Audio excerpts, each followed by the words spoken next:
Prions. Seigneur, maintenant nous croyons au Fils de Dieu, et grâce à cela, nous acceptons la vie éternelle grâce à lui.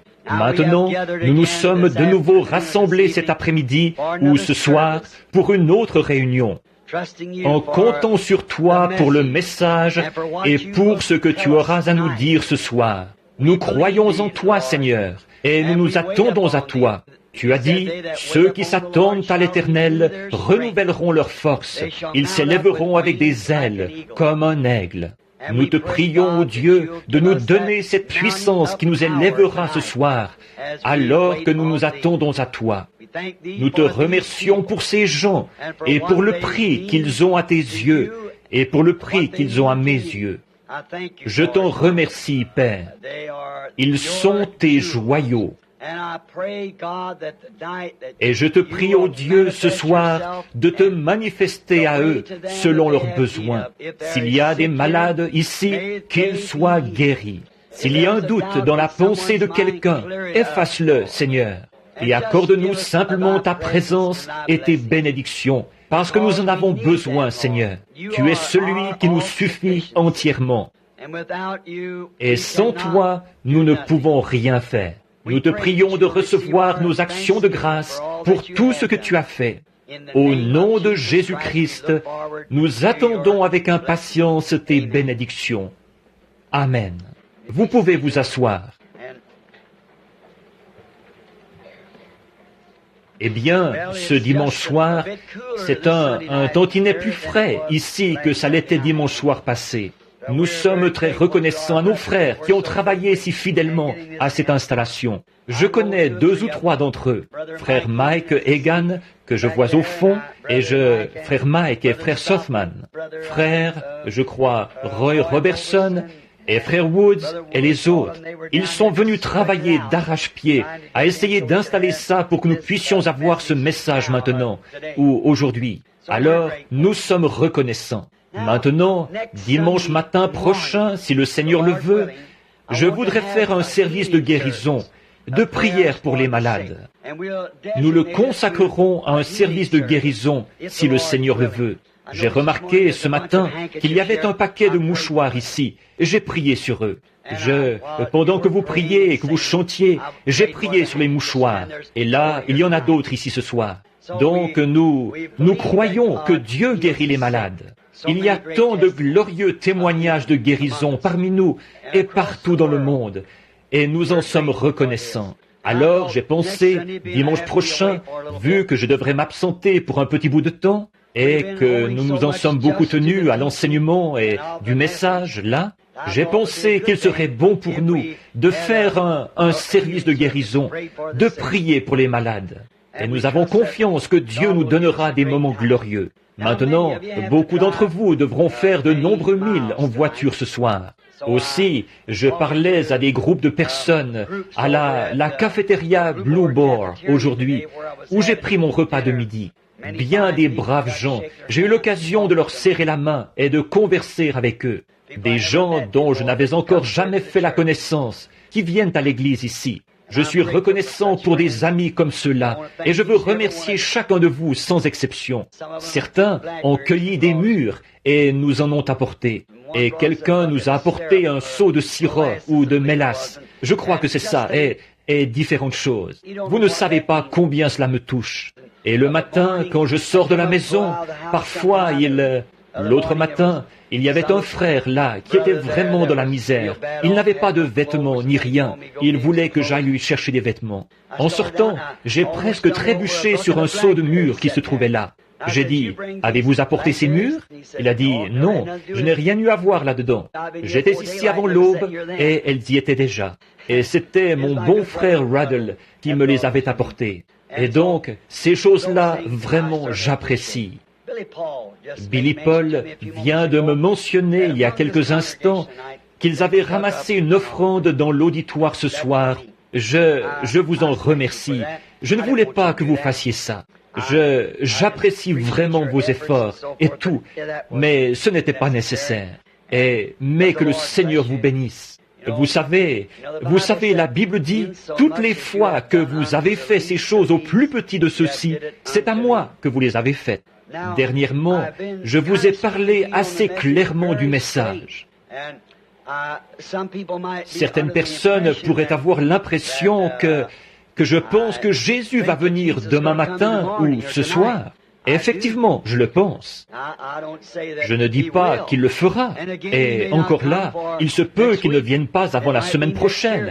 Il se peut que ce soit l'an prochain. Il se peut que ce soit dans 10 ans. Je ne sais pas quand il va venir. Mais il y a une chose que je veux que vous gardiez toujours en tête. Tenez-vous prêts à chaque minute, à chaque heure. Voyez ? En effet, s'il ne vient pas aujourd'hui, il pourrait bien être là demain. Alors, gardez toujours cela en tête. Il va venir. Je ne sais pas à quel moment sera ma dernière heure sur cette terre. Aucun de nous ne le sait. Et aucun de nous ne sait quand il va venir. Il ne le sait même pas lui-même, d'après ses propres paroles. Il a dit que le Père seul sait quand il viendra. Le Fils lui-même ne sait pas quand il viendra. Ce sera quand Dieu nous l'enverra de nouveau. Mais nous attendons sa venue. Et s'il ne vient pas dans ma génération, il se pourrait qu'il vienne dans la suivante. S'il ne vient pas dans celle-là, il viendra dans la suivante. Mais moi, à ce que je vois, il ne reste pratiquement plus de temps. Vraiment, à mon avis, ça pourrait arriver d'une minute à l'autre. Or, ça ne veut pas dire, ça ne veut pas dire que vous allez voir les cieux se transformer et tout. Ce n'est pas de cette venue-là que je parle. Je parle de l'enlèvement. Voyez-vous, il effectue 3 venues. Il est venu sous 3 noms de fils. Il est venu dans une trinité, Père, Fils, Saint-Esprit. Voyez-vous, tout ça, c'est le même Christ, le même Dieu, tout le temps. Maintenant, nous savons qu'il est venu produire 3 œuvres de la grâce, la justification, la sanctification, le baptême du Saint-Esprit. Tout en Dieu s'accomplit par 3. Et donc, il est venu premièrement pour racheter son épouse. Il vient deuxièmement pour un enlèvement, pour enlever son épouse. Il vient troisièmement avec son épouse, le roi et la reine. Après, et c'est ce moment-là que bien des gens attendent, cette venue-là. Mais cette fois-ci, quand il viendra, presque personne, sauf ceux qui sont prêts, sauront quand il viendra. Des gens ne seront plus là, c'est tout. On ne saura pas ce qui leur est arrivé. Ils seront simplement enlevés en un instant. Et ils auront disparu, c'est tout, changés en un instant, en un clin d'œil. Alors, tenez-vous simplement prêts à cela. Ce serait affreux, un matin, qu'un être cher ne soit plus là, que personne ne puisse les trouver. Ce serait dommage, n'est-ce pas, de savoir que c'est déjà passé et que vous l'avez manqué. Alors, restez constamment dans la présence de Dieu. Maintenant, la semaine prochaine, si le Seigneur le veut, lundi prochain, lundi de la semaine prochaine, si le Seigneur le veut, je vais ramener la famille en Arizona, où ils vont à l'école. Ensuite, je vais revenir. Or, je ne vais pas là-bas, je ne fais pas de réunion là-bas. Je ne suis presque jamais en Arizona. Je suis parti ailleurs. Je ramène ma femme là-bas lundi prochain, je reviens ensuite. Je vais partir d'ici pour aller en Colombie-Britannique. Je reviendrai au Colorado. Je serai de nouveau en Arizona vers Noël. Juste quelques instants, assez pour peut-être 2 ou 3 jours, pour rassembler la famille, revenir passer les vacances de Noël ici, si le Seigneur le veut, faire une série de réunions ici pendant la semaine du Nouvel An. Alors, donc, je suis ici pratiquement plus, je suis ici 10 fois plus que là-bas, parce que nous n'avons pas d'église ni de réunion là-bas. Nous n'avons rien là-bas. Alors, pour ce qui est de réunion à une église, ça, c'est un point qui est regrettable. Il n'y a pas d'endroit où je peux envoyer mes enfants pour qu'ils entendent ces messages, comme vos enfants peuvent les entendre ici. Et alors ça, c'est une chose qui nous manque là-bas. Mais ils sont tous en meilleure santé. C'est sec, chaud, sec comme climat, mais tous les enfants semblent être en meilleure santé. Moi, je n'y suis pas assez longtemps pour savoir si le climat est salubre ou s'il n'est pas salubre. Je suis toujours en déplacement. Je suppose que je suis un vagabond de naissance. Mon épouse m'appelle, je sais qu'elle est ici, alors je vais en entendre parler après la réunion. Vous vous en doutez tous. Comment est-ce qu'on appelle ça? Des vents mouvants ou des vents agités ou quoi donc? Quoi donc? Vous savez, des sables mouvants? Ou autrement dit, je suis toujours en déplacement. Ça fait maintenant 22 ans que je suis marié, et des fois j'ai l'impression d'être un étranger dans la maison, parce que je suis toujours obligé de partir. Mais j'attends l'heure où nous serons installés dans la patrie un jour. Mais pour le moment, le combat se poursuit. Alors, soyons en prière. N'oubliez pas, dimanche matin prochain, si le Seigneur le veut, amenez vos malades et ceux qui sont affligés. Venez tôt, trouvez-vous un siège, et probablement qu'il y aura un groupe de gens pour qui il faudra prier. Nous serons obligés de distribuer des cartes de prière. S'il n'y a pas assez de gens, nous ne distribuerons pas de cartes de prière. S'il y en a seulement assez pour former une petite ligne, par exemple 2 ou 3 douzaines, ou quelque chose comme ça. Mais probablement que nous distribuerons des cartes de prière, alors probablement que nous le ferons environ 1 heure avant la réunion, laquelle, je pense, commence, ce sera à 8 heures, à 8 heures ou 8h30 qu'ils distribueront les cartes de prière. Ils ouvriront l'église pour remettre les cartes de prière dimanche matin prochain. Et alors, assurez-vous d'être ici pour... Amenez vos bien-aimés, faites-les passer dans la ligne. On sera bien, à la fraîche, dans l'église, s'ils sont malades, et nous ferons de notre mieux pour prier pour eux. Merci encore pour l'offrande d'amour. Et maintenant, nous allons lire dans la parole de Dieu ce soir. Et nous préparer à cet événement, sa présence de nouveau pour nous apporter sa parole. Bon, nous savons que nous pouvons lire un texte, mais c'est Dieu qui doit en révéler le contexte. Voyez? Nous pouvons prendre un texte, mais c'est Dieu qui doit en révéler le contexte. Et maintenant, pendant que vous prenez dans le livre de Jérémie, au chapitre 2, je voudrais dire que je suis content d'avoir frère Livell avec nous, un précieux frère dans le Seigneur. Et je pense qu'il y a ici le frère ici, son nom m'échappe, frère Willard Grace. Et j'ai vu les frères de l'Arkansas, frère John et les autres de la région de Poplar Bluff, et frère Blair, et frère Jackson, et frère Ruddle, et il y en a tellement que je ne peux vraiment pas. Je souhaiterais pouvoir nommer tout le monde, mais je ne peux vraiment pas, et vous le comprenez. Frère Ben Bryant, je le vois assis ici. D'habitude, c'est lui qui est mon coin des Amen, pendant que tout le monde reconnaît Ben à sa voix. Oui. Nous, une fois en Californie, je prêchais un message pour les baptistes dans la vallée. Il y avait une grande tente là-bas et beaucoup de baptistes du genre plutôt aristocratique. Je n'arrivais pas à entendre le moindre amen nulle part. Vous savez, certaines femmes, par peur que le phare leur fondît sur le visage. Et puis, tout à coup, j'ai vu une paire de pieds à peu près grands comme ça, en l'air, et 2 grandes mains, et une chevelure noire qui s'agitait en s'écriant « Amen ». Il criait comme ça. J'ai regardé en bas, j'ai dit, « Ben, où étais-tu » Il allait vraiment chercher son Amen. Je vois son épouse qui l'examine un peu. Eh bien, il en perd un peu de ses cheveux noirs, mais ça ne fait rien, vous savez. Ne vous en faites pas pour ça. J'ai perdu les miens il y a bien longtemps. Alors, maintenant, n'oubliez pas de prier. Maintenant, alors que nous abordons le côté sincère de la réunion, souvenez-vous, si nous lisons cette parole, alors Dieu bénira sa parole. Elle ne retournera pas à lui sans effet, mais elle exécutera ses desseins. Et je sais qu'en lisant la parole, je serai toujours dans le vrai. Quand je lirai la parole, Dieu honorera sa parole. Maintenant, levons-nous par respect pour sa parole.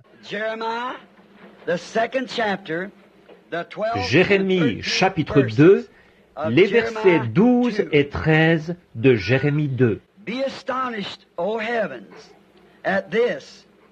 Cieux, soyez étonnés de cela.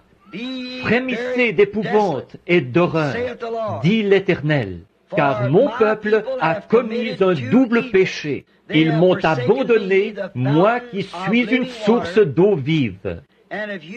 Pour se creuser des citernes crevassées qui ne retiennent pas l'eau.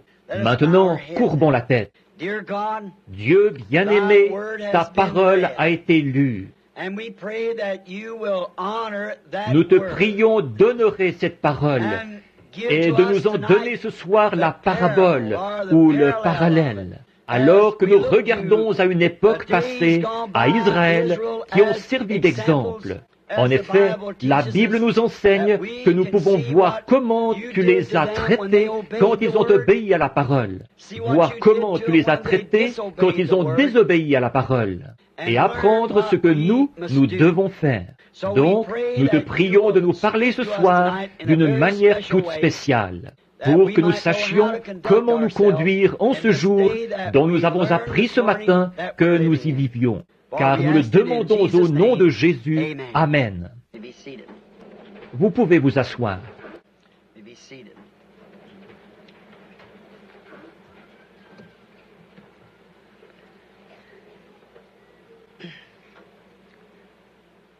Je voudrais parler ce soir du sujet, pendant juste un court moment, des citernes crevassées. Israël avait commis deux grands péchés. Dieu a dit qu'il l'avait délaissé, lui, la source de la vie, et qu'il s'était creusé des citernes pour y boire. Or, c'est quelque chose, la raison pour laquelle j'ai pensé à ce sujet, c'est parce qu'il va dans le même sens que ce que je disais ce matin. Quant à l'heure où nous vivons et à la cause pour laquelle nous combattons. Et nous considérons Israël, qui a servi d'exemple, comme quoi ce que Dieu a été, il doit toujours rester le même.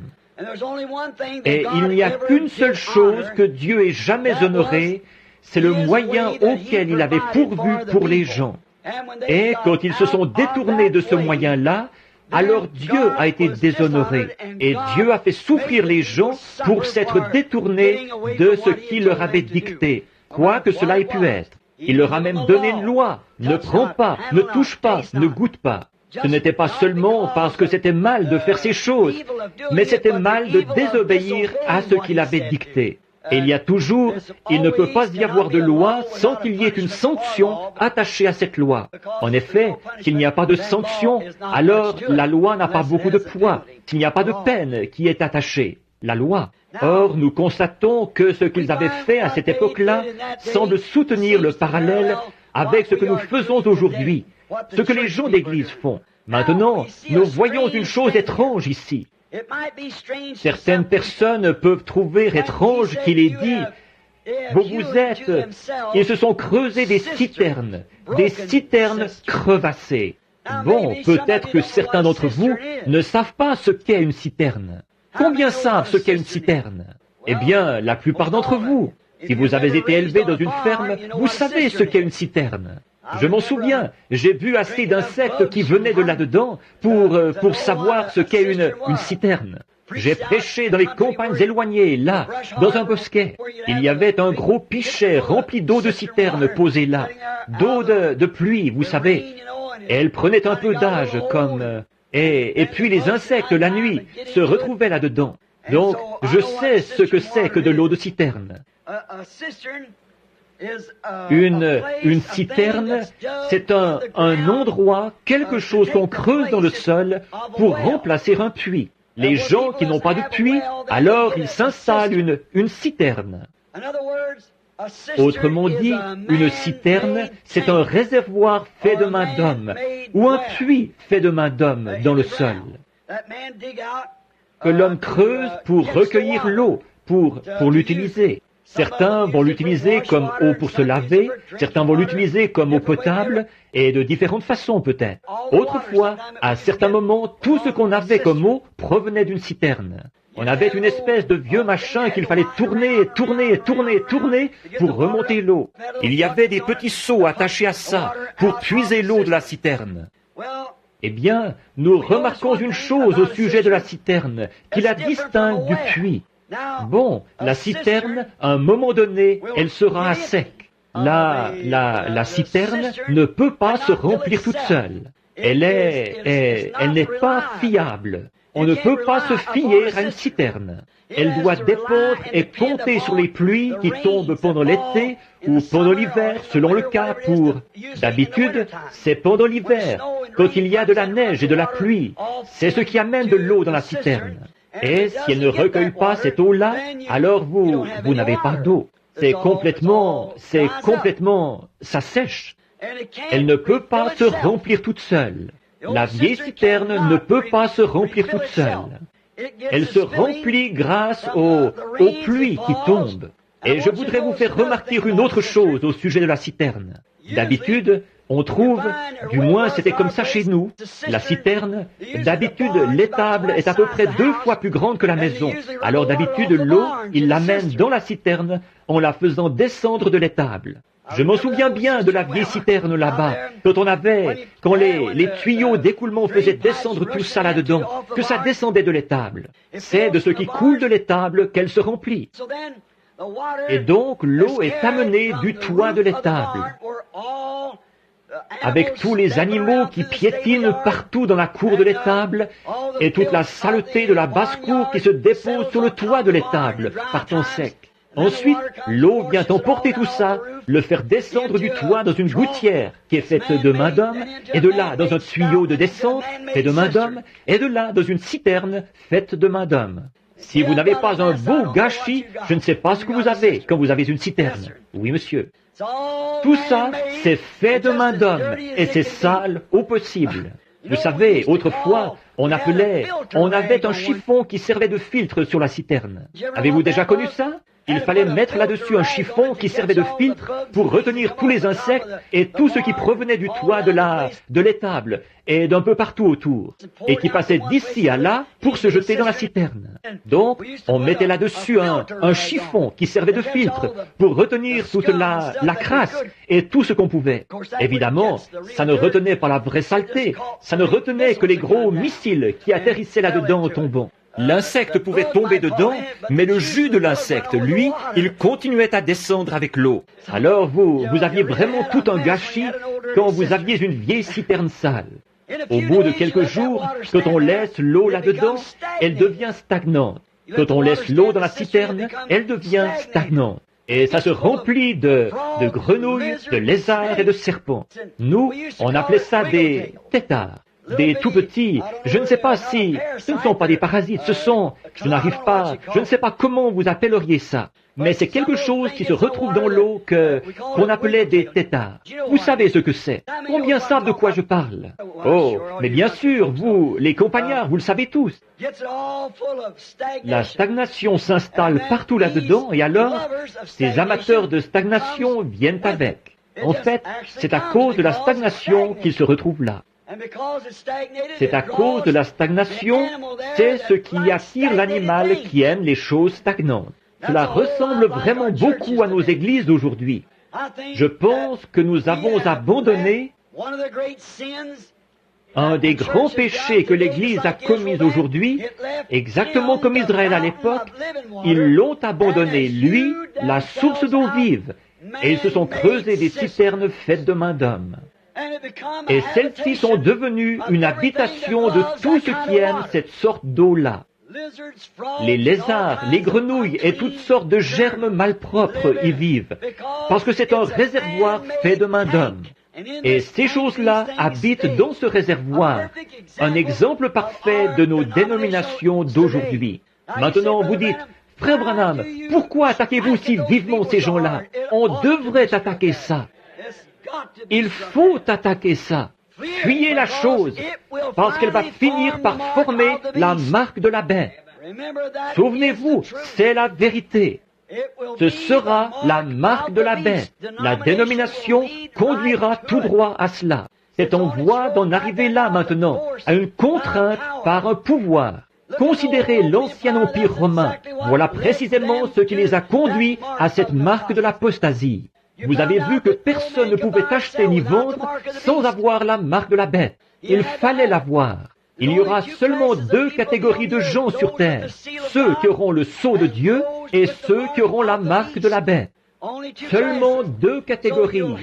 Alors vous devrez avoir l'un ou l'autre. Ce sera une apostasie, une marque d'une religion apostate. Et il va y avoir une image à la bête. En étudiant cela, nous voyons que Rome a été, est et sera toujours la marque ou la bête. Exactement. Il n'y a pas moyen de le comprendre autrement.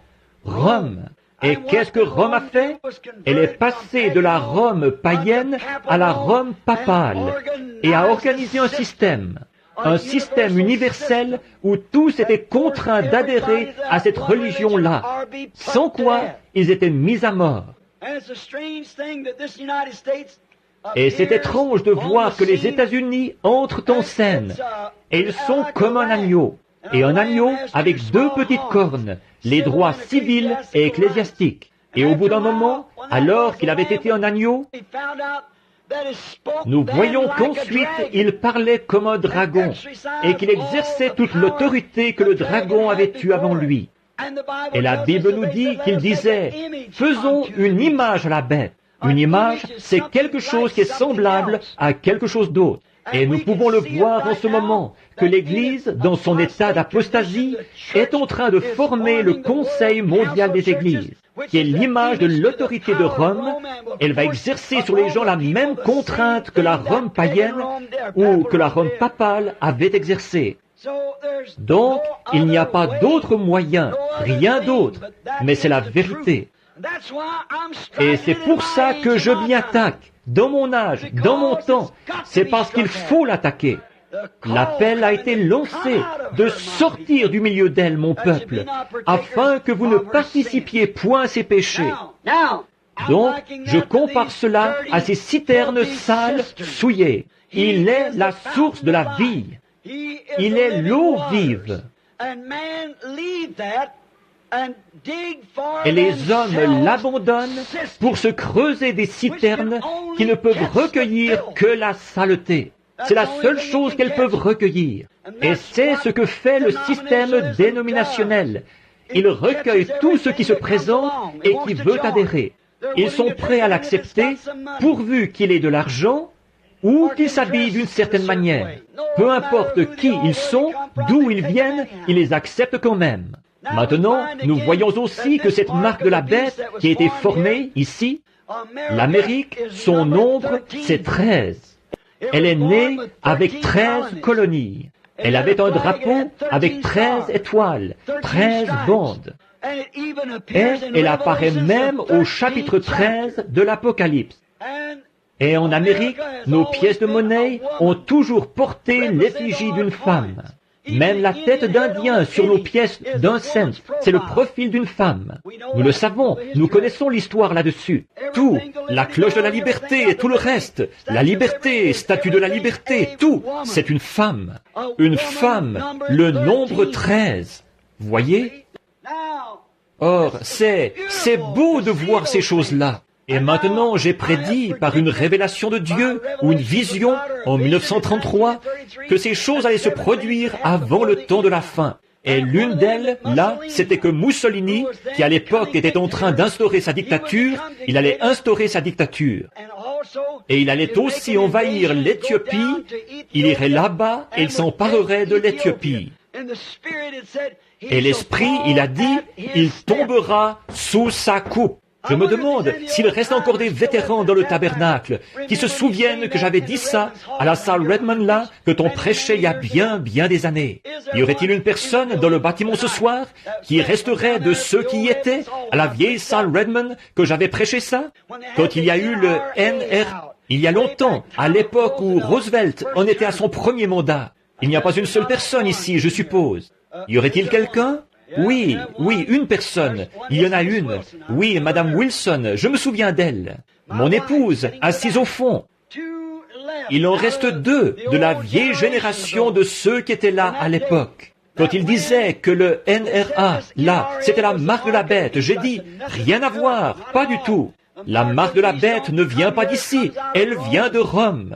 Ça ne peut pas être la marque de la bête. Et maintenant, souvenez-vous que ces choses ont été dites. J'ai dit qu'Adolf Hitler aurait une fin mystérieuse, qu'il déclarerait la guerre aux États-Unis, qu'ils allaient construire un grand machin en béton, qu'ils allaient même vivre là-dedans, et que c'est là que les Américains se feraient battre à plate couture, là. Il s'agissait de la ligne Siegfried, 11 ans avant qu'ils en entreprennent la construction. Et ensuite j'ai dit, mais il arrivera à sa fin, et les États-Unis gagneront la guerre. Ensuite j'ai dit, il y a 3 isthmes. le nazisme, le fascisme et le communisme.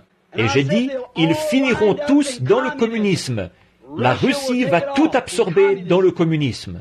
Et j'ai dit, ensuite la science va tellement se développer, l'homme va devenir tellement habile, il va inventer tant de choses qu'il va finir par faire une automobile qui ressemblera à un œuf, avec une espèce de toit en verre, et qui sera commandée par une puissance autre que le volant. Et ils l'ont, cette voiture.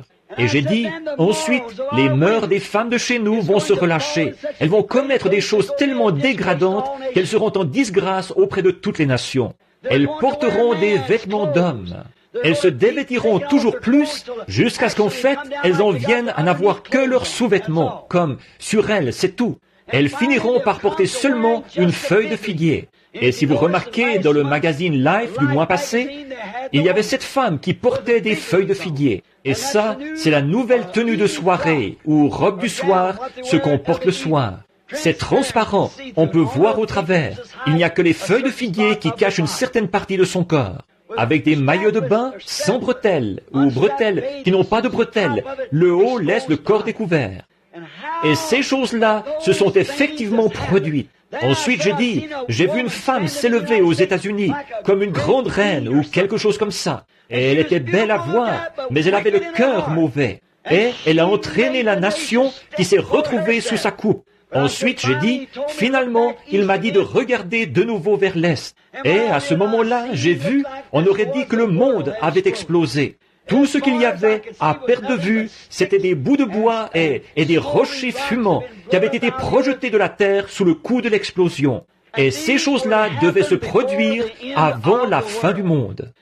Et 5 des 7 choses se sont déjà produites au cours des 33 ans. Nous y revoilà. C'est le temps de la fin.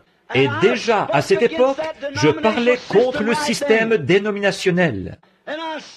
Et je le crois toujours ce soir, que c'est un bourbier, que c'est là-dedans que la saleté s'amasse. Je n'arrive pas à croire que Dieu prendrait une chose pareille pour faire partie de son Église. Parce qu'il faut qu'elle naisse de l'Esprit de Dieu et qu'elle soit purifiée avant de pouvoir être appelée sienne. Le corps mystique de Christ, c'est par le baptême que nous y entrons, par le baptême du Saint-Esprit. Oui, certainement que ce système de citerne est un exemple parfait de la dénomination. Un homme qui est sage devrait ouvrir l'œil et ne jamais entrer là-dedans, car Dieu a prouvé tout au long des âges qu'il est contre cette chose, et il n'a jamais œuvré avec. Tout groupe, chaque fois qu'un homme arrivait avec un message, par exemple Luther, Wesley, etc., Smith, Calvin et les autres, dès qu'ils établissaient l'organisation, Dieu mettait la chose au rencard et il ne l'a plus jamais visitée par un réveil. Fouillez dans l'histoire. Dieu ne s'est jamais servi à aucun moment d'une dénomination pour susciter en elle un réveil, nulle part. Donc, tout au long de l'histoire et aussi par la Bible, il est prouvé que c'est une chose impure aux yeux de Dieu. Alors, je ne veux rien avoir à faire avec ça, et c'est pour ça que je suis contre. Je cherche à faire sortir les gens de là. Nous sommes invités. Ce qui s'est passé dans le cas d'Israël, c'est pareil maintenant, à regarder à Israël pour trouver des exemples. Tant qu'ils restaient avec cette source, tout allait bien pour eux. Mais quand ils se sont mis à se creuser des citernes, des systèmes faits de main d'homme, alors Dieu les a plantés là. Il nous fera la même chose. Ils l'ont abandonné, lui, la source d'eau vive. C'était ça que Dieu leur reprochait. De se faire quelque chose dont ils puissent dire, vous voyez ce que nous avons fait. Maintenant, au moment du voyage de Moïse, alors que Dieu, par sa grâce, il leur avait donné un prophète, il leur avait donné une colonne de feu qui les précédait, il l'avait confirmé par des signes et des prodiges. La grâce leur avait fourni toutes ces choses. Israël, ils voulaient quand même, c'est la loi qu'ils voyaient. Ils ont refusé la grâce pour prendre la loi. C'est précisément ce que les gens font aujourd'hui. Ils refusent la parole pour prendre un système dénominationnel, parce que là-dedans, ils peuvent faire ce qu'ils veulent et s'en tirer. Mais vous ne pouvez pas faire ça en Christ. Vous devez faire une coupure claire et nette pour pouvoir être en Christ. Abandonner le puits artésien pour une citerne, un système fait de main d'homme. Pouvez-vous imaginer que quelqu'un ferait une chose pareille? Pouvez-vous imaginer l'état mental d'une personne qui serait à même de boire un puits artésien d'eau fraîche et qui abandonnerait ça pour une citerne faite de main d'homme, avec des grenouilles, des lézards, des têtards et tout le reste dedans? Ça ne semble même pas tenir debout, côté bon sens.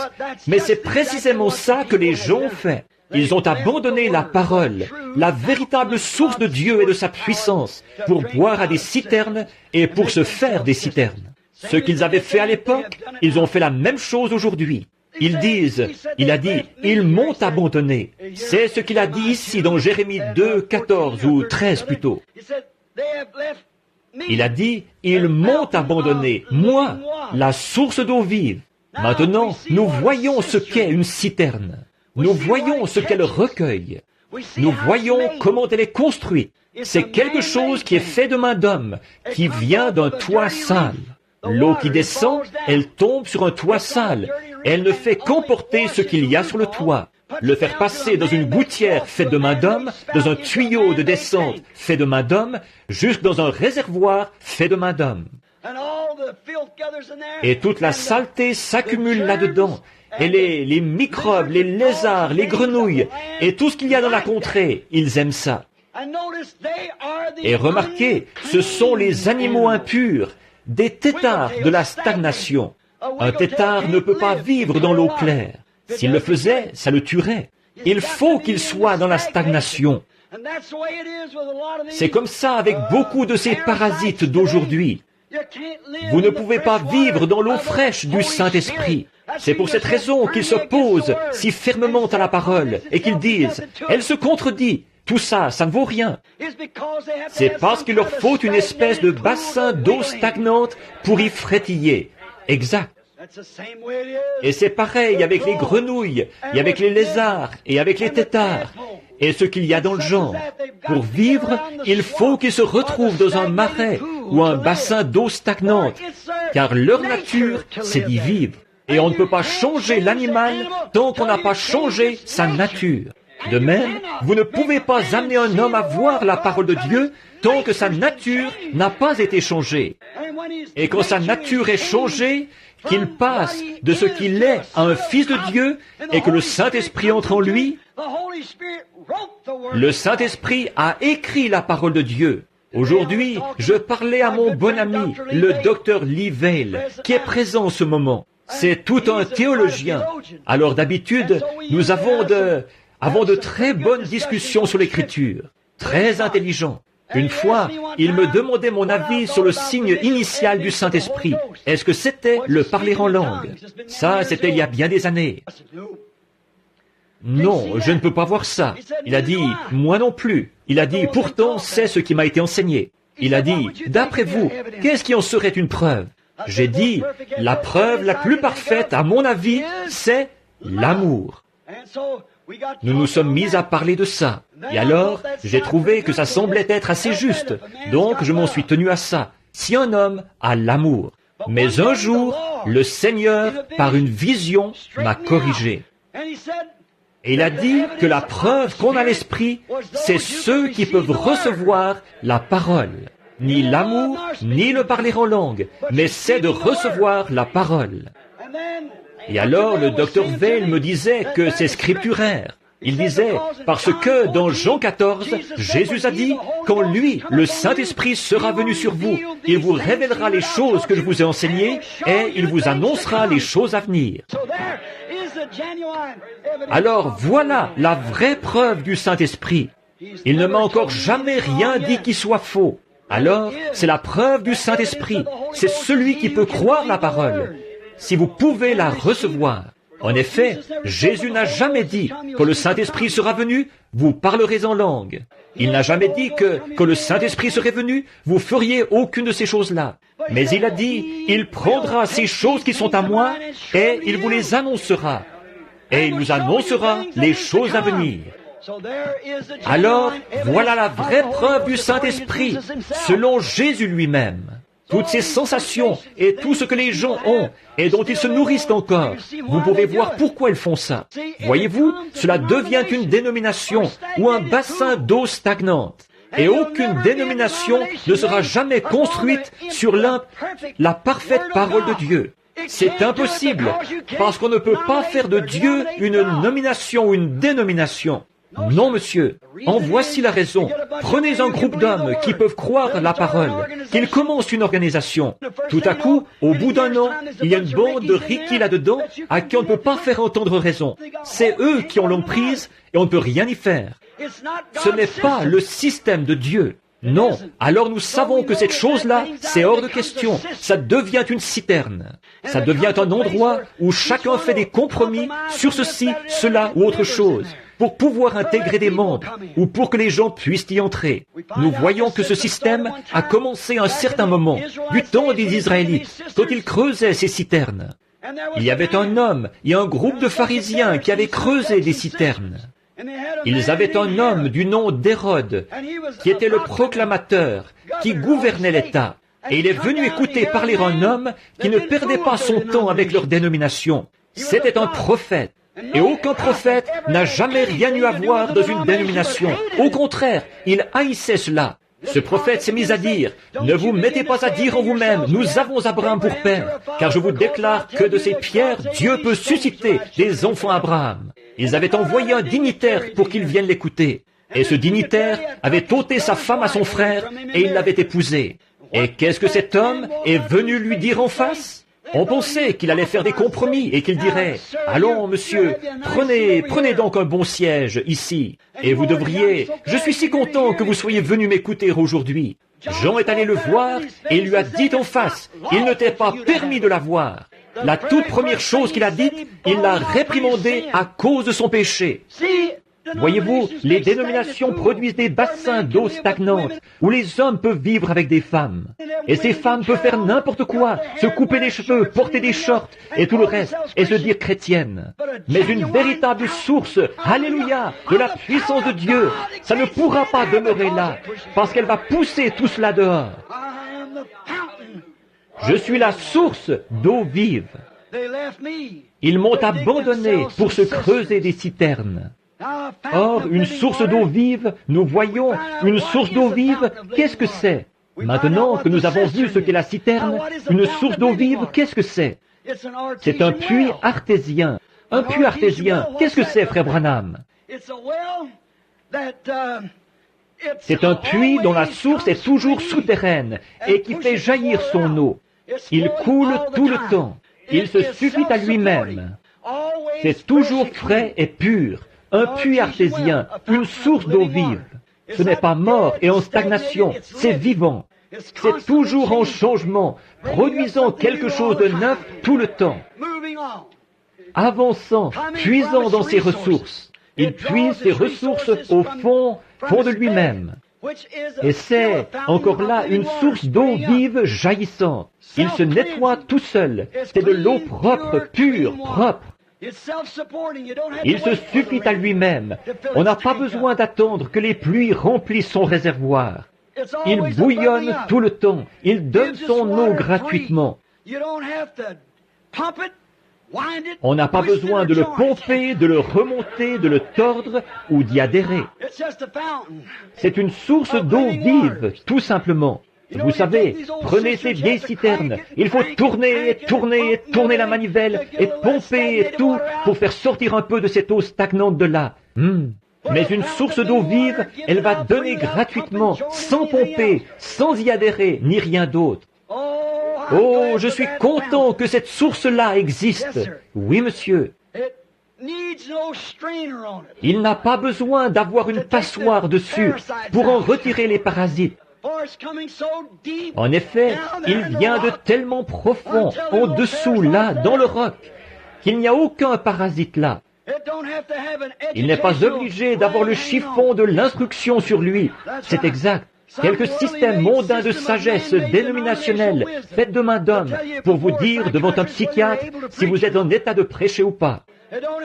Il n'y a pas un seul de ces chiffons sales dessus. Il le pousserait de là dès que vous le mettriez dessus. Vous ne pouvez pas le faire. Ce puits-là, il bouillonne tout le temps. Si vous mettiez un de ces chiffons-là dessus, il le repousserait carrément, le rejetterait d'un côté ou de l'autre. Il n'a pas le temps de laisser un chiffon dénominationnel traîner sur lui. Il n'a pas besoin de filtre, de passoire, d'être pompé, d'être secoué, ni rien d'autre. Il est simplement là qui bouillonne. Il n'a pas à compter sur les pluies locales pour se remplir. Les pluies, ce sont les réveils. Où cette source, là, à cette source de la vie. Où sera le corps, là s'assembleront les aigles. Vous n'avez pas à pomper pour avoir un réveil, vous n'avez pas à pomper pour produire quoi que ce soit. Tout ce que vous avez à faire, c'est simplement de venir à la source. Elle est toujours remplie de bonne eau fraîche. Elle n'a pas de faim. Elle bouillonne constamment, tout le temps. Vous n'avez pas à aller à la citerne dire, eh bien, s'il pleut et qu'on accumule les eaux qui tombent sur les tables, on va avoir quelque chose à boire. Voyez? Oh là là, là là, pas dans ce cas-ci. Ce puits artésien laisse jaillir de la bonne eau froide tout le temps. Vous pouvez compter dessus. Vous n'avez pas à dire, eh bien, je vais aller à la vieille citerne. Avant, on y buvait, mais ça fait longtemps qu'on n'a pas eu de pluie. Je te le dis, il se peut qu'elle soit à sec. C'est comme ça que sont certains de ces systèmes faits de main d'homme. Vous pouvez entrer là si vous avez quelque chose de grande envergure qui est en train, une grande cabale où on vend quelque chose ou un événement quelconque. Une grande fête et des choses qui se passent, de jouer au loto et de faire des fêtes au sous-sol et tout. Là, vous trouverez peut-être une salle comble. Mais quand vous allez à l'endroit où cette fontaine bouillonne, c'est toujours, les gens sont là à boire de la bonne eau froide. Vous pouvez compter là-dessus. Vous dites, ça fait 10 ans qu'ils n'ont pas eu de réveil. Si vous vivez près de cette source, elle est toujours en réveil. Comme le disait le petit Gallois, où, une fois, à l'époque du réveil du pays de Galles, des dignitaires étaient venus des États-Unis. Quelques-uns de ces grands docteurs en théologie se sont rendus au pays de Galles pour voir où tout cela se passait et ce qu'il en était. Alors, ils avaient leur col tourné vers l'arrière et leur chapeau en tuyau de poêle et ils marchaient dans la rue. Et voilà un petit agent de police qui arrive, il faisait tournoyer sa petite matraque en sifflant « À la croix où mourut mon sauveur, je suis venu briser de douleur. Là son sang purifia mon cœur, à son nom la gloire » en marchant dans la rue. Alors ils ont dit, ça semble être un homme religieux, allons lui demander. Ils ont dit, monsieur? Il a dit, oui monsieur. Il a dit, nous sommes venus des États-Unis, nous sommes d'une délégation. Nous sommes venus ici pour faire une enquête sur le prétendu réveil du pays de Galles. Nous sommes des docteurs en théologie et nous sommes ici pour voir ce qu'il en est. Il a dit, nous voudrions savoir où se trouve le réveil et où se font les réunions. Il a dit, monsieur, vous y êtes. C'est moi, le réveil du pays de Galles. Amen. Le réveil du pays de Galles est en moi. C'est ici que ça se passe. C'est comme ça quand vous vivez près de cette source d'eau vive. Elle est vivante tout le temps. Elle bouillonne et bouillonne et bouillonne et bouillonne. Elle n'a pas de fin. Ce n'est pas d'aller voir s'il y a de l'eau, si on a eu de la pluie ici dernièrement. Ce n'est pas ça. C'est cette source d'eau vive. Comme je le dis, elle donne son eau gratuitement. Vous n'avez pas à mettre des chiffons dessus pour voir. Les chiffons de l'instruction, avant de pouvoir les envoyer prêcher, voir s'il écrit ses mots comme il faut, s'il les prononce comme il faut, s'il emploie ses noms et ses pronoms et tout, et les adjectifs. Beaucoup d'entre eux ne savent même pas ce que c'est, mais il vit à la source quand même, voyez-vous, quand même. Elle n'a pas à compter sur les pluies locales pour se remplir, ou sur les réveils locaux pour ça. Elle n'a pas à faire ça, car sa puissance et sa pureté sont en elle. C'est là que se trouve la parole, sa propre puissance. Quand un homme peut la recevoir dans son cœur, elle a en elle sa pureté, elle a en elle sa puissance. Tout cela se trouve dans la parole même, et cela fait jaillir la vie. Quand Israël s'en éloignait, c'est là qu'ils avaient des ennuis. Chaque fois qu'ils s'en sont éloignés, ils ont eu des ennuis. C'est pareil pour nous maintenant. Quand le réveil n'est plus en contact avec cela, alors il est inutile. Il se creuse des puits ou des citernes d'eau stagnante, et voilà, c'est parti. Mais il leur est toujours venu en aide.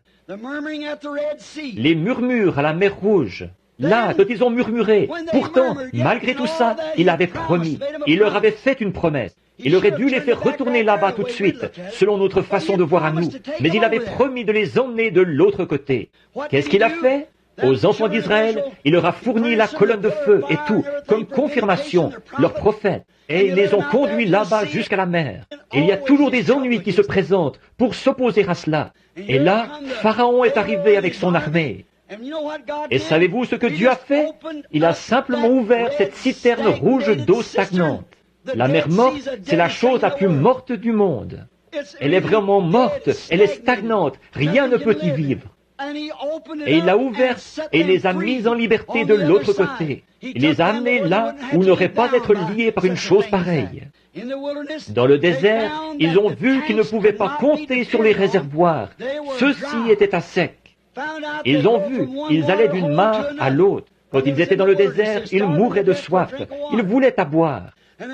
Ils allaient à ce réservoir-ci, un étang, il était à sec. Ils allaient ailleurs, c'était à sec. Ils ne pensaient plus pouvoir un jour trouver à boire.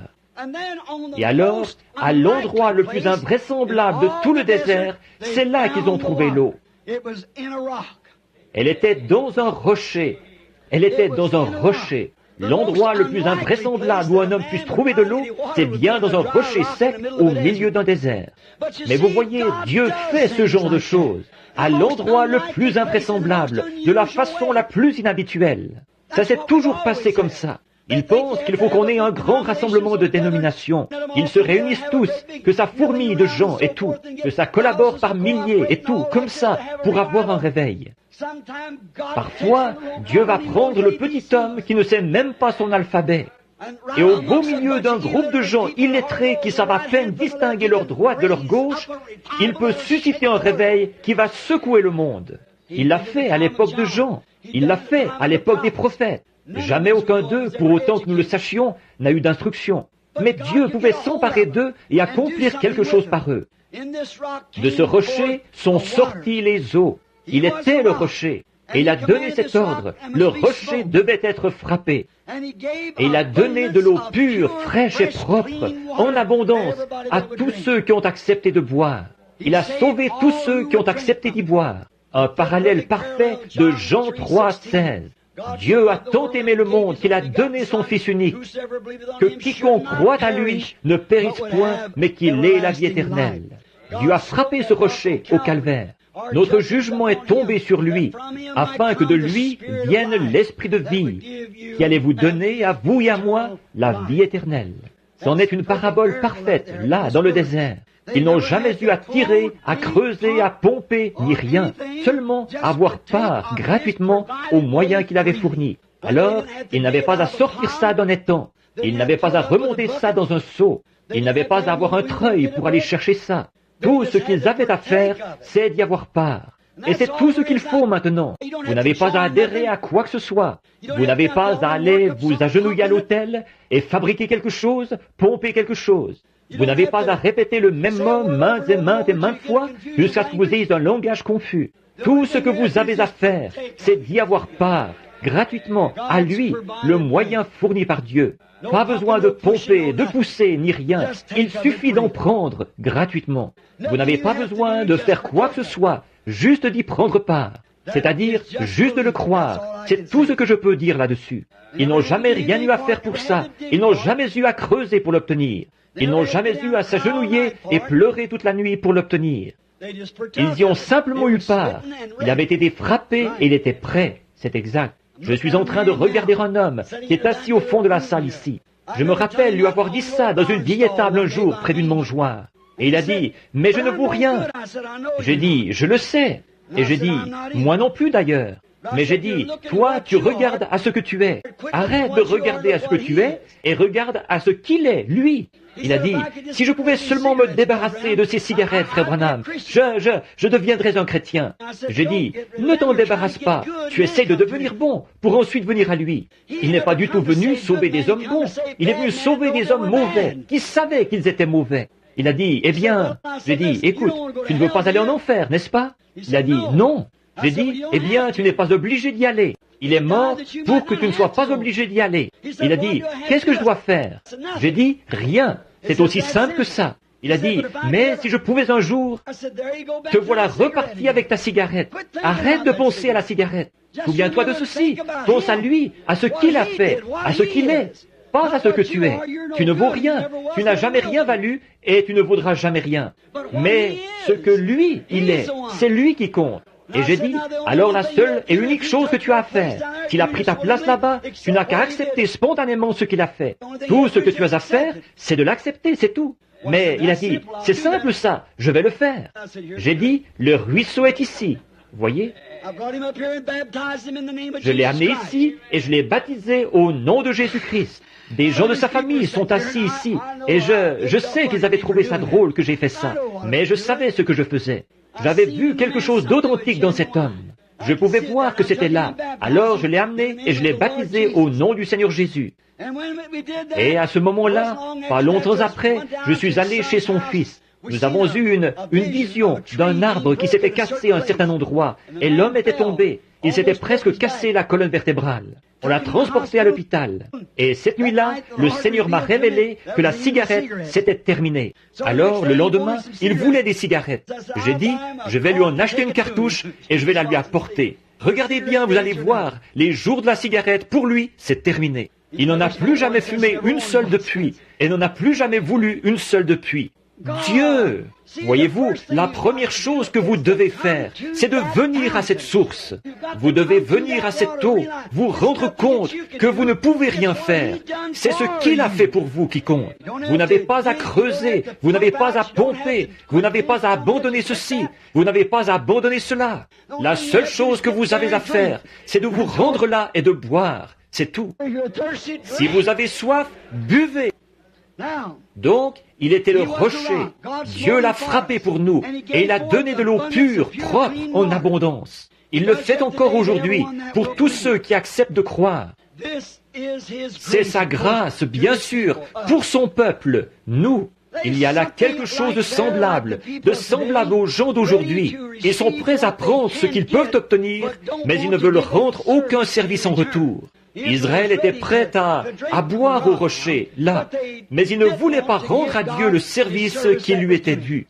Et lui, il est toujours en train de nous rendre service. Vous savez, nous ne pouvons même pas respirer sans lui. Nous ne pouvons pas respirer si Dieu ne nous rend pas ce service. Voilà quel point nous dépendons de lui. Et pourtant, nous sommes presque déchirés d'essayer de devoir faire quelque chose pour lui. Il nous demande de faire quelque chose, d'aller voir quelqu'un, de prier pour quelqu'un, d'aller aider quelqu'un. Nous sommes presque déchirés d'avoir à faire ça. Mais nous ne voulons rien faire pour le servir. Son reproche, c'était « Ils m'ont abandonné, moi, la parole.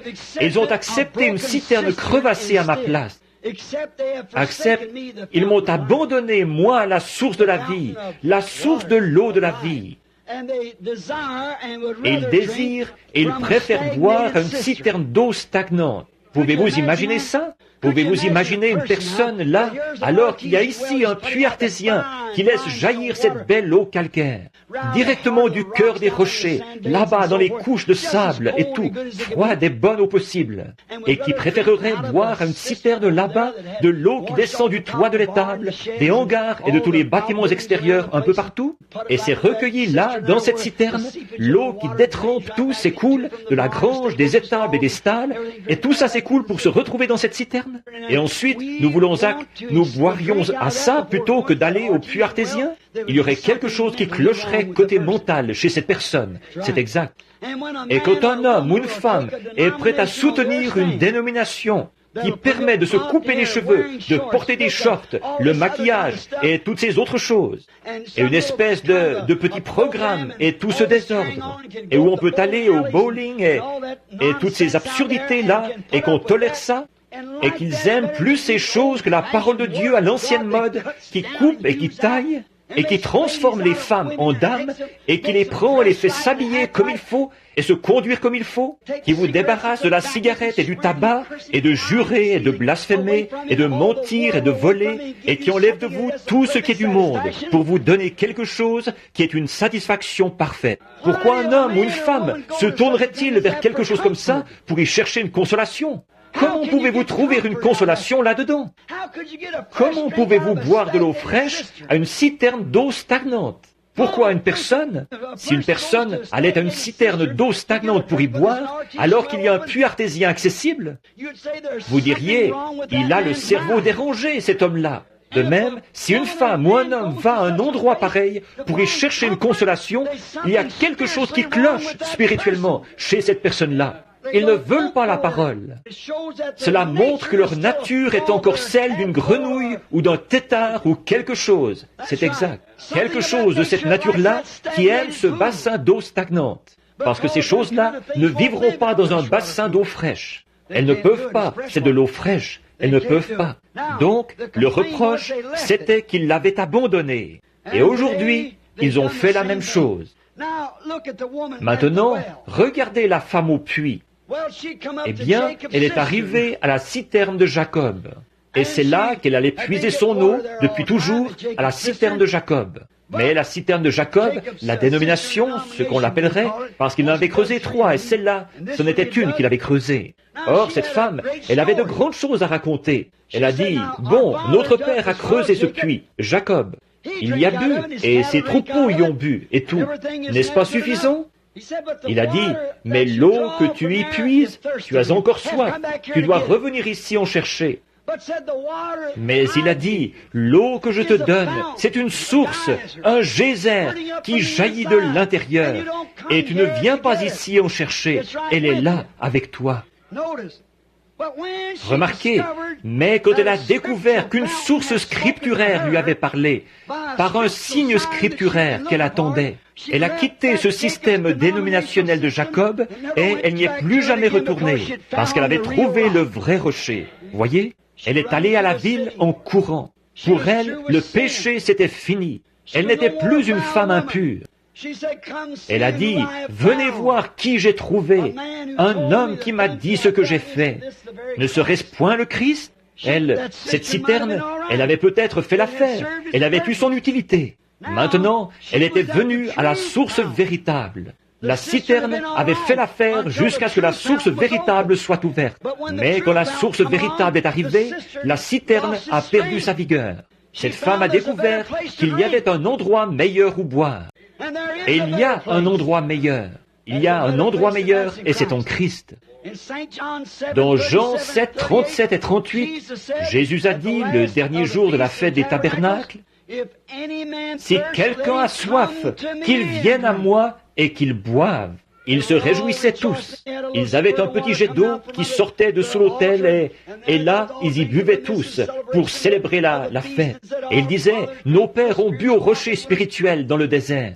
Voyez-vous, ils s'étaient creusé une citerne de l'eau stagnante qu'ils avaient pompée de quelque part et qu'ils faisaient jaillir sous le temple, là.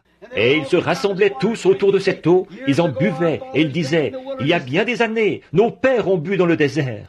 Jésus a dit, « Je suis ce rocher qui était dans le désert. » Ils ont dit, « Nous avons mangé la manne du ciel, Dieu l'a fait descendre. » Il a dit, « Je suis cette manne. » Cette source, c'était lui, il était au milieu d'eux. Ce pain de vie était au milieu d'eux.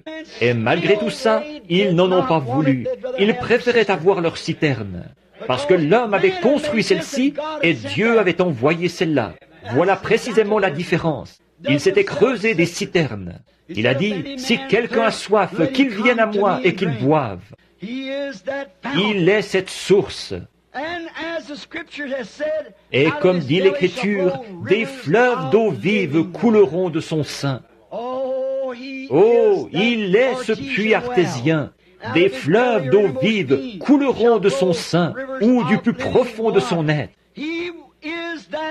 Il est ce rocher qui a été le rocher d'Agar au temps de la détresse, quand son bébé était sur le point de mourir, qu'elle avait été chassée du camp et qu'elle était là-bas avec le petit Ismaël.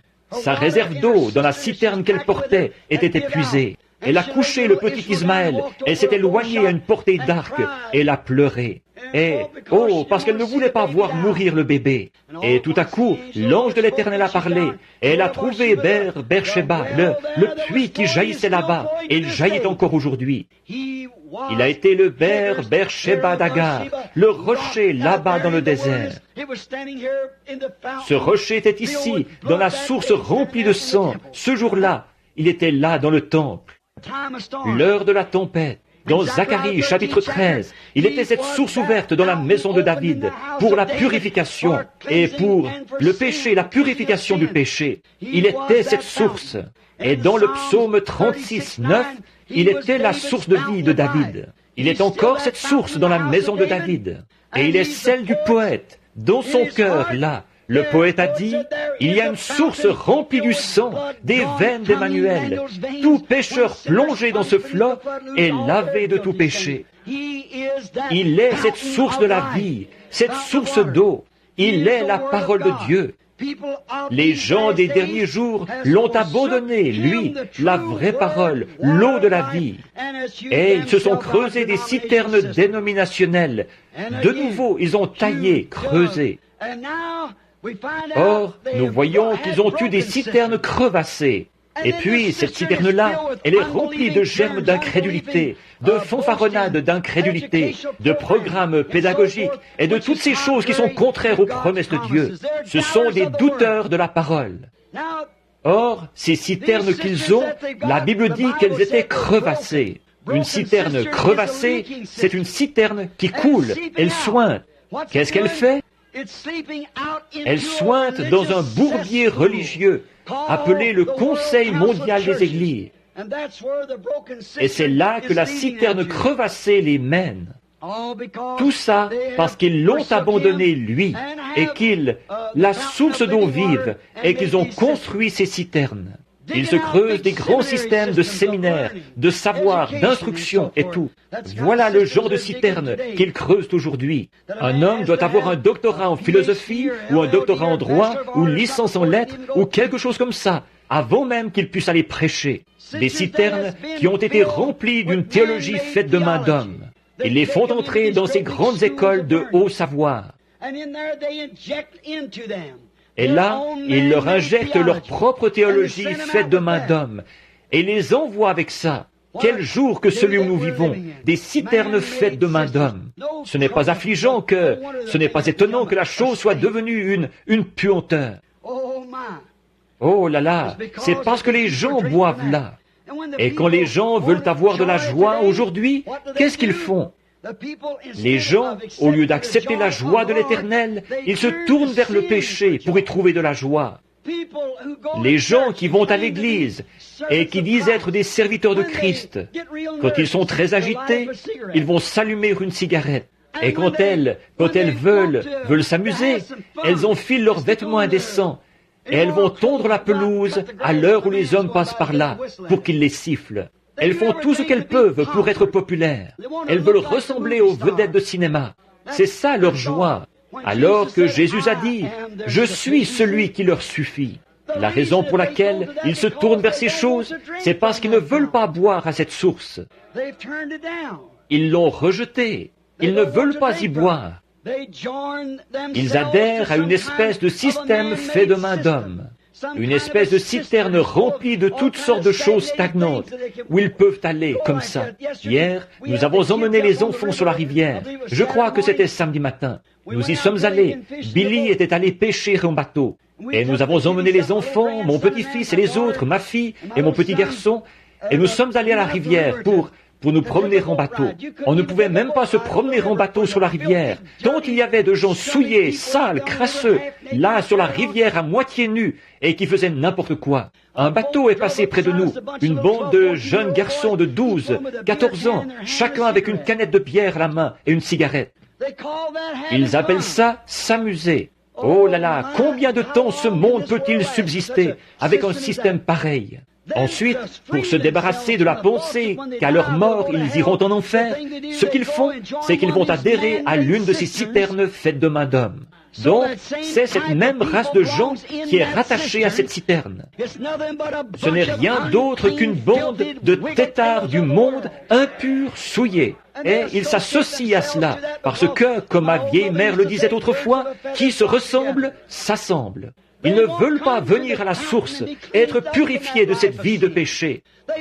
Ils veulent vivre là-dedans, tout en continuant à affirmer qu'ils sont chrétiens. Pourquoi? Ils se sont détournés de lui, la véritable source de la joie, de la vie, d'une vie et d'une satisfaction parfaite. C'est pour cette raison-là qu'ils l'ont fait, c'est parce qu'ils veulent adhérer à ça. Il y a des gens qui sont comme ça là-dedans, qui croient à ce genre de choses. Il n'y a pas longtemps, frère Fred et moi, et frère Tom, tout un groupe, nous sommes allés à une église baptiste réputée de la ville de Tucson, pour voir si nous ne pourrions pas y trouver un petit quelque chose qui nous requinquerait peut-être un peu. Et le ministre a dit quelque chose au sujet des gens en Égypte. Quand ils sont partis, ils mangeaient de l'ail et tout, et ils voulaient retourner là-bas manger ça. Il a dit, ça ressemble un peu aux gens d'aujourd'hui. Et nous, tout le monde, on a dit, Amen. Je n'ai jamais vu une bande pareille. L'église entière a perdu le prédicateur de vue, ils se sont retournés pour voir qui avait dit Amen.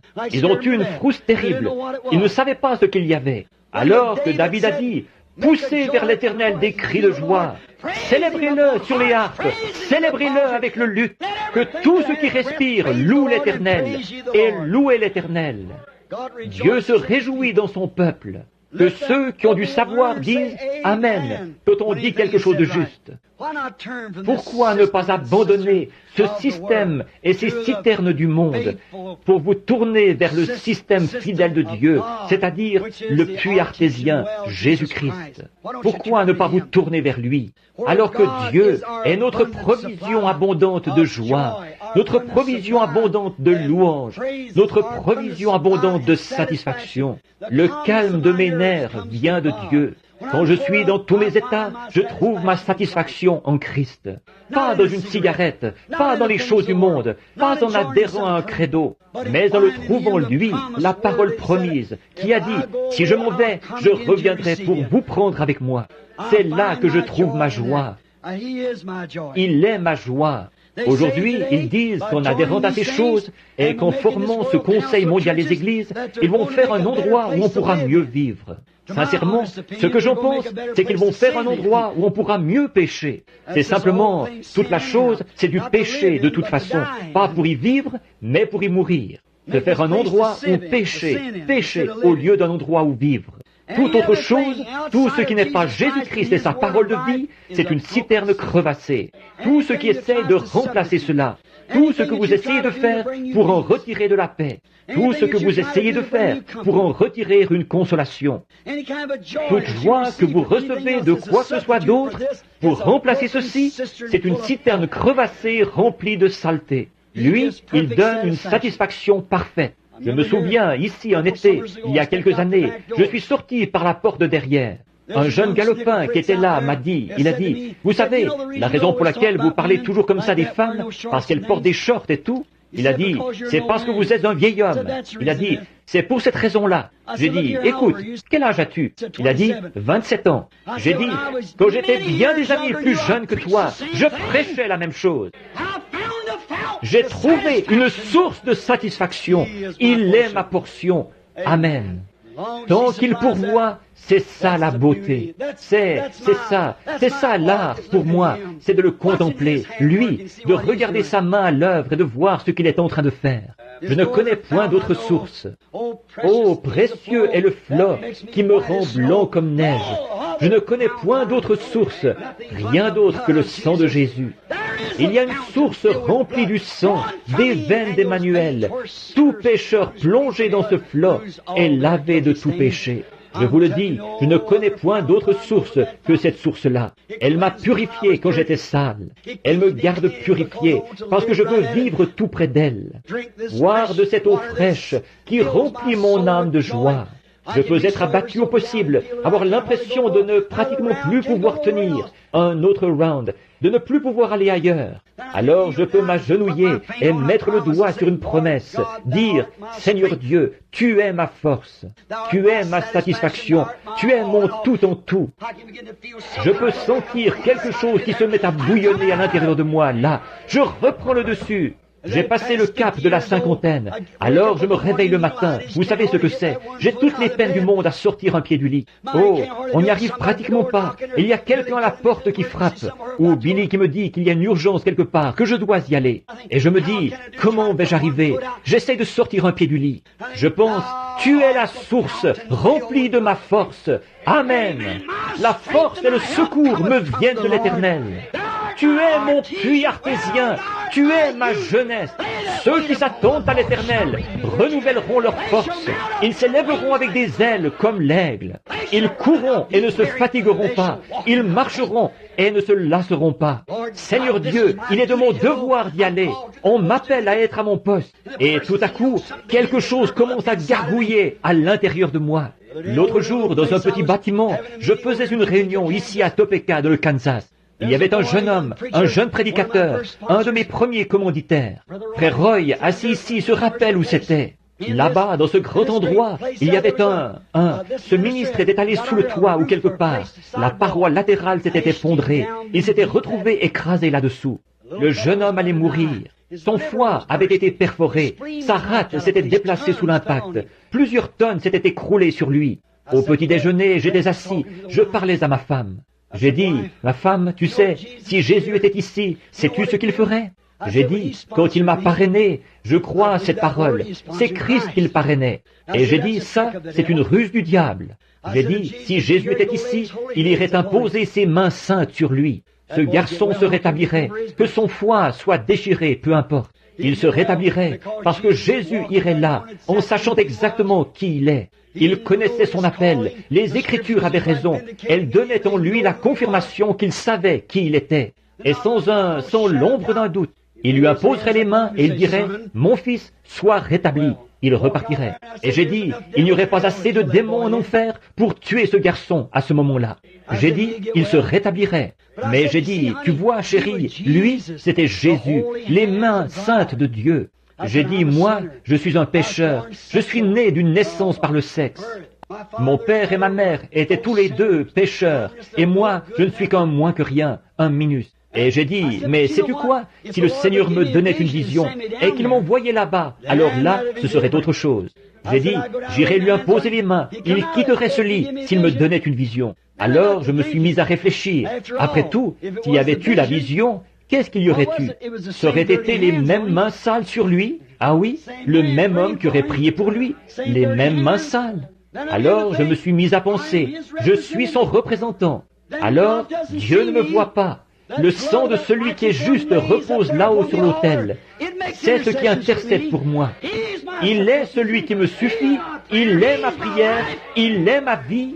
J'ai dit, la seule chose qui m'amènerait à poser avec foi mes mains sur lui, c'est parce que j'ai la foi dans la vision.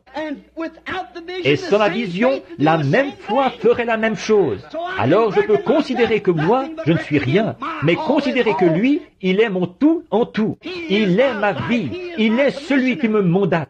Aucune dénomination ne m'a envoyé, c'est lui qui m'a envoyé. Alléluia, j'y vais en son nom, je vais lui imposer les mains. Je suis allé là-bas imposer les mains à ce garçon, et ce soir-là, il était à la réunion parfaitement rétabli. Amen. Oh oui, il est cette source. Je ne connais point d'autre source, rien d'autre que le sang de Jésus. Je suis un individu méprisable, je suis un vaurien, c'est ce que nous sommes tous, mais devant Dieu, nous sommes parfaits. Soyez donc parfaits, comme votre Père Céleste est parfait. Comment pouvez-vous l'être? Parce que quelqu'un qui est parfait nous représente là-bas. Cette source est là, tous les jours, fraîche. Pas quelque chose qui est stagnant, mais une source fraîche, tous les jours, qui efface tous mes péchés. Il est cette source.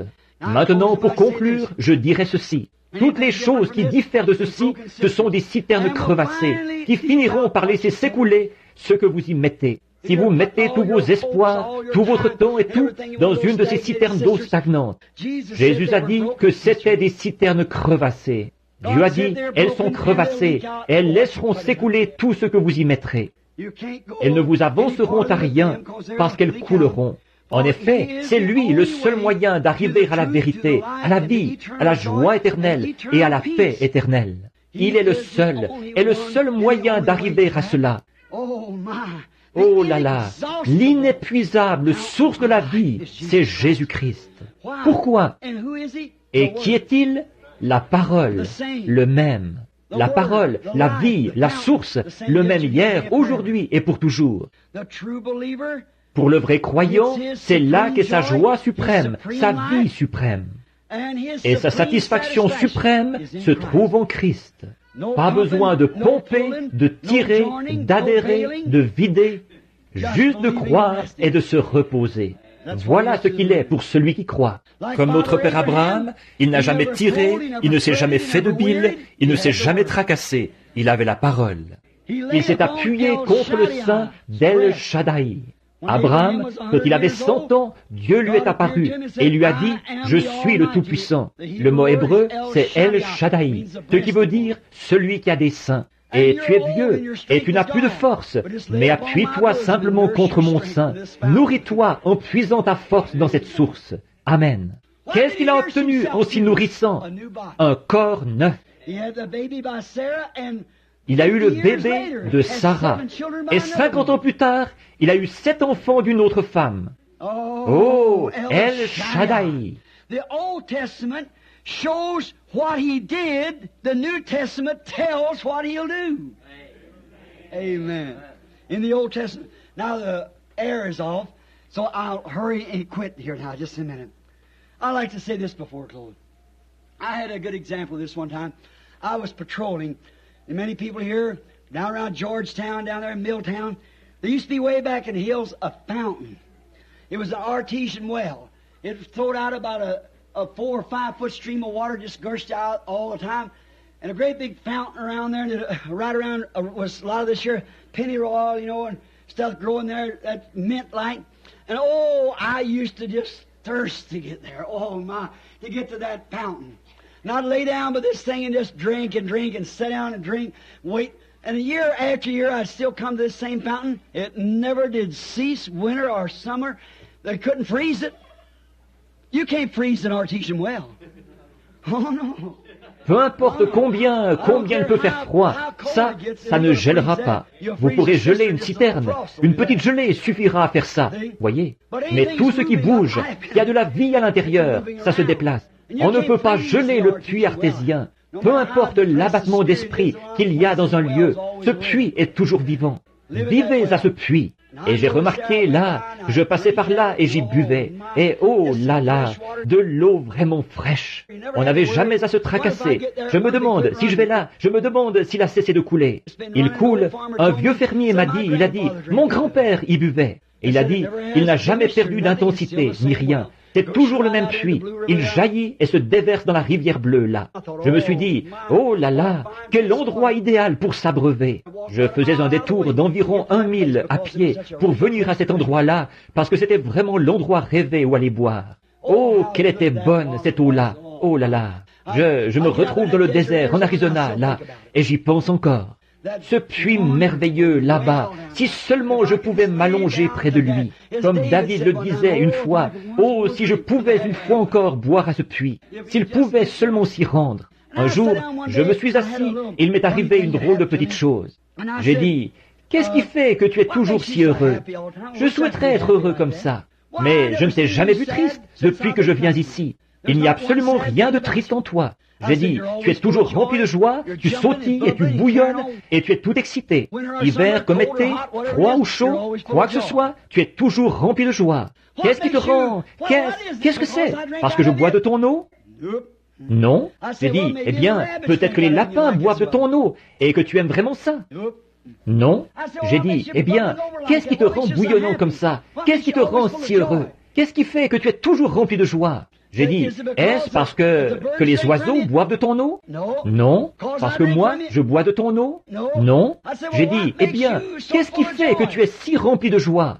Et si ce puits avait pu me répondre, il aurait dit ceci. Frère Branham, ce n'est pas parce que tu bois, je l'apprécie, et parce que je peux alimenter les oiseaux. J'alimente tous ceux qui veulent boire. Tout ce que tu as à faire, c'est de venir ici et de boire. Mais ce qui me rend heureux, ce n'est pas moi qui bouillonne, c'est quelque chose à l'intérieur qui me pousse. C'est quelque chose qui bouillonne en moi. Et c'est pareil pour une vie remplie de l'Esprit.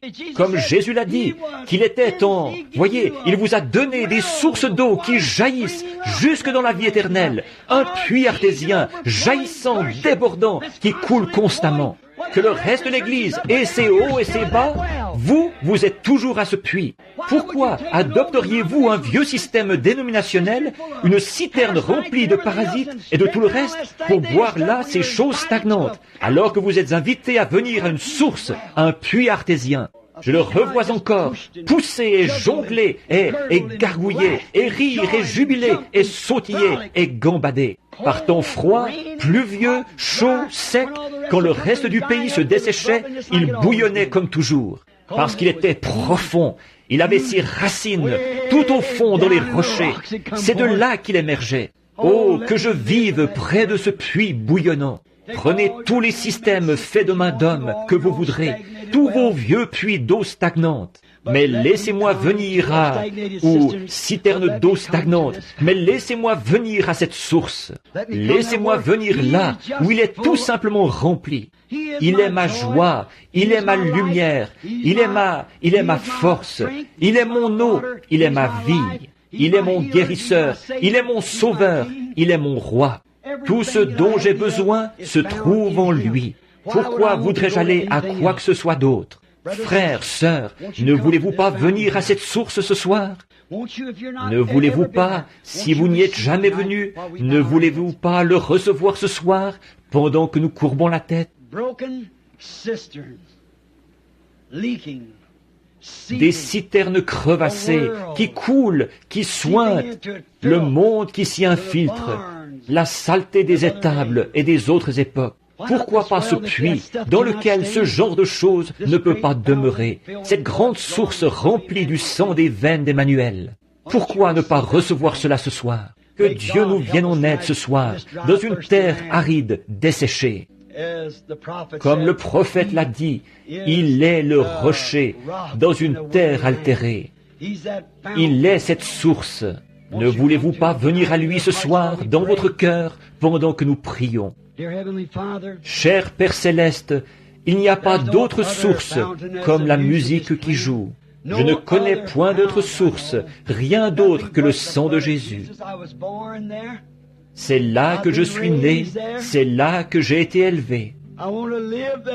Je veux y vivre et mourir et y ressusciter dans sa présence. Toujours, Seigneur, que je sois dans sa présence, car je n'en connais point d'autre. Aucun credo, aucun amour, aucun autre amour que Christ, aucun autre credo que Christ, aucun autre livre que la Bible. Rien d'autre, aucune autre joie que celle qu'on trouve en lui. On me l'ôterait, ô Dieu, quels que soient les biens que je possède dans ce monde, ce serait encore la mort. J'errerais sans but, les mains sur la tête. On me l'ôterait, je serais un homme fini, Seigneur. Mais qu'il soit en moi, et alors on est bien en décembre comme en mai. Alors il n'y a pas d'endroit chaud, et il n'y a pas d'endroits arides. La mort elle-même n'a pas de victoire. Que nous l'ayons, lui, Père. Donne-le en abondance à tous les croyants ici ce soir, car ils sont restés à attendre dans cette salle.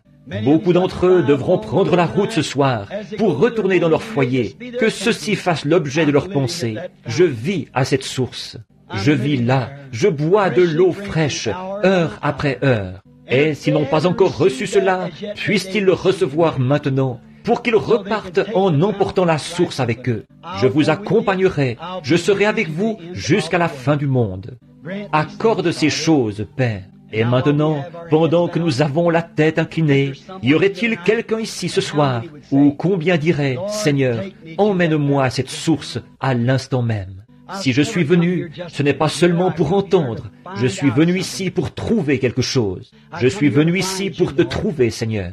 J'ai besoin de toi ce soir. Viens dans mon cœur à l'instant. Veux-tu le faire, Seigneur? Que Dieu vous bénisse. Que le Seigneur bénisse chacun. Père, tu as vu les mains, même debout et le long des murs, et dans les autres pièces, dehors. Tu les as vus, Père. Je te prie de pourvoir à tous leurs besoins. Peut-être qu'ils ont bu à une vieille citerne, Seigneur. Juste une halte de mi-chemin où un homme a creusé une citerne. Elle s'est contaminée par toutes sortes de doctrines bizarres qui nient la parole. Je prie, Père, que ce soir ils viennent à lui, lui qui est cette source de la vie.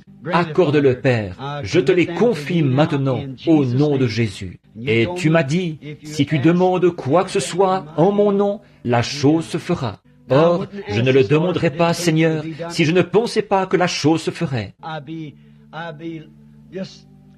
Je le dirai alors seulement comme un rituel routinier. Mais je prie pour eux avec sincérité. Je prie pour eux en croyant que tu accorderas ce que tu as promis. Et maintenant, je les détache de cette citerne ce soir. Je les détache de ce lieu où ils buvaient, où ils ne sont pas satisfaits, pour les emmener à cette source. Je le fais au nom de Jésus-Christ. Ils sont à toi, Seigneur, qu'ils s'abreuvent à toi, l'eau vive, la source d'eau vive. C'est au nom de Jésus que je le demande. Amen. Accorde-le, Seigneur.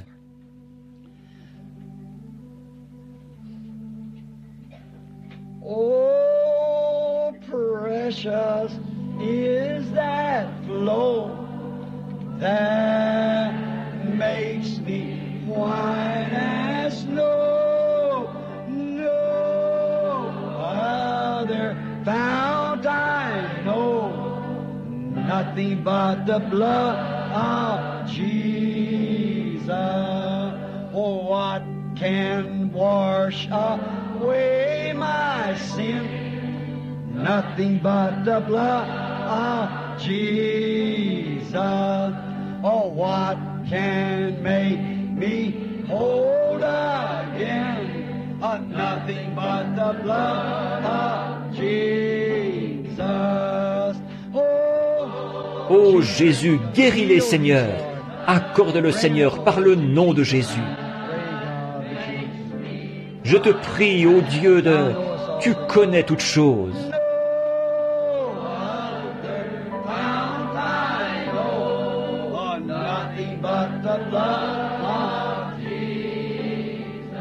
Pensez-y, je ne connais point d'autre source. Je ne connais rien d'autre que lui. Je ne désire connaître rien d'autre que lui. Rien d'autre que le sang de Jésus.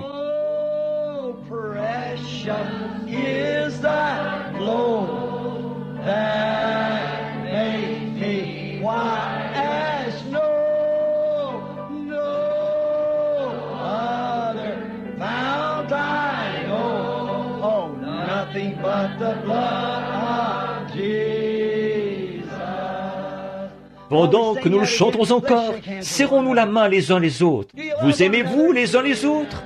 Y a-t-il quelqu'un ici qui a quelque chose contre quelqu'un d'autre? Si oui, allez redresser la situation. Voulez-vous? Ne partons pas d'ici comme ça, voyez. Si vous avez quelque chose contre quelqu'un, allez redresser la situation maintenant. C'est maintenant l'occasion pour vous d'aller vers cette personne. Dire, frère, sœur, j'ai dit quelque chose contre toi, j'ai pensé quelque chose, je ne voulais pas faire ça, pardonne-moi. Voyez-vous, c'est comme ça qu'il faut faire. Ayons la source au milieu de nous continuellement, voyez?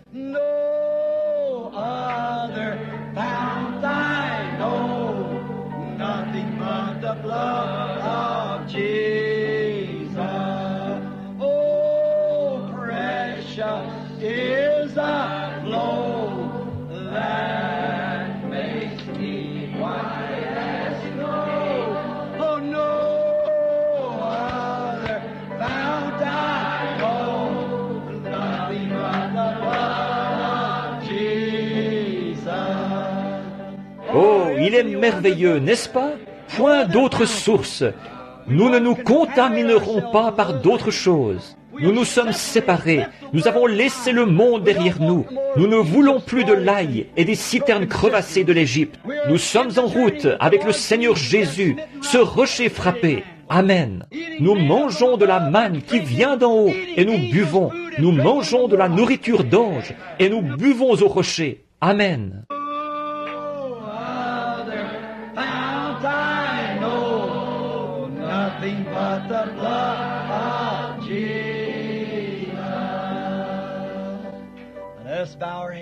Maintenant, courbons la tête. Je prie que Dieu vous bénisse si abondamment, chacun de vous, que sa grâce et sa miséricorde soient avec vous tout au long de cette semaine.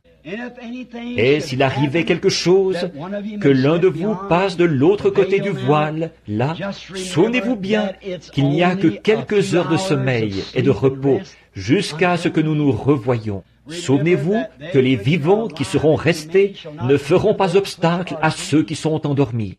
Car la trompette de Dieu, cette dernière trompette, la 6e vient juste de sonner. Et cette dernière trompette, comme le dernier sceau, ce sera la venue du Seigneur. Elle sonnera et les morts en Christ ressusciteront premièrement. Ils ne font que se reposer jusqu'à ce moment-là. Et si jamais on vous blesse, souvenez-vous, revêt-toi du nom de Jésus comme d'un puissant bouclier. Et quand les tentations surviennent, murmure simplement ce saint nom en priant. Les démons prendront la fuite. Souvenez-vous-en, nous espérons vous revoir ici dimanche matin prochain. Amenez ceux qui sont malades et affligés. Je prierai pour vous. Priez pour moi, là. Allez-vous le faire? Dites Amen. Je prierai pour vous. Que Dieu bénisse.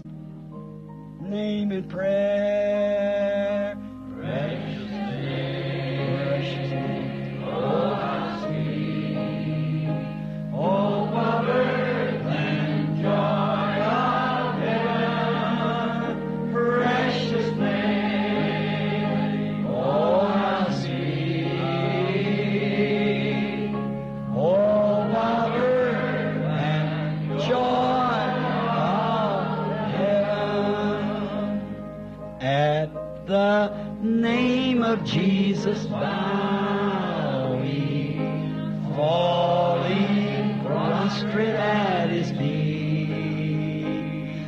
King of kings in heaven will crown him. Oh, when our journey is complete, precious name, isn't it sweet? N'est-il pas doux et précieux?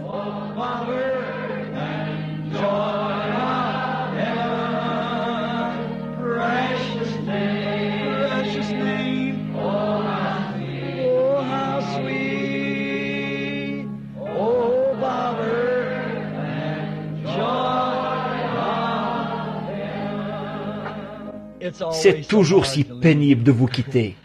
Bien que je sache que vous êtes en train de griller, mais il y a quelque chose vraiment. Nous allons encore un couplet de quelque chose. Voulez-vous? Voulez-vous? Béni soit le lien, sœur. Combien connaissent ce vieux chant? On le chantait il y a des années. Et je pensais ce soir, demain, c'est ce qu'il reste des centaines. Quand on chantait ce chant partout dans le tabernacle, en se donnant la main, béni soit le lien. J'en ai inhumé un grand nombre juste ici au cimetière. Ils attendent, je les reverrai. Je les vois de temps à autre en vision, quand je regarde de l'autre côté du voile. Ils sont là. Courbons la tête maintenant, pendant que nous chantons.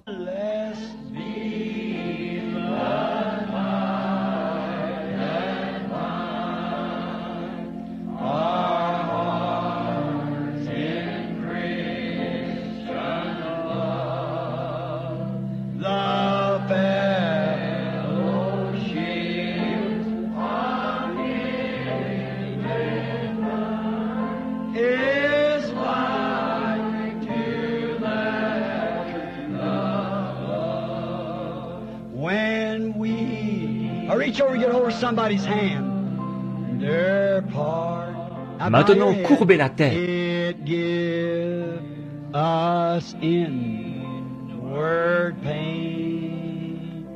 But we shall still be joined in heart and hope to meet again. Avec nos têtes inclinées, je remets la réunion au pasteur maintenant et qu'il termine par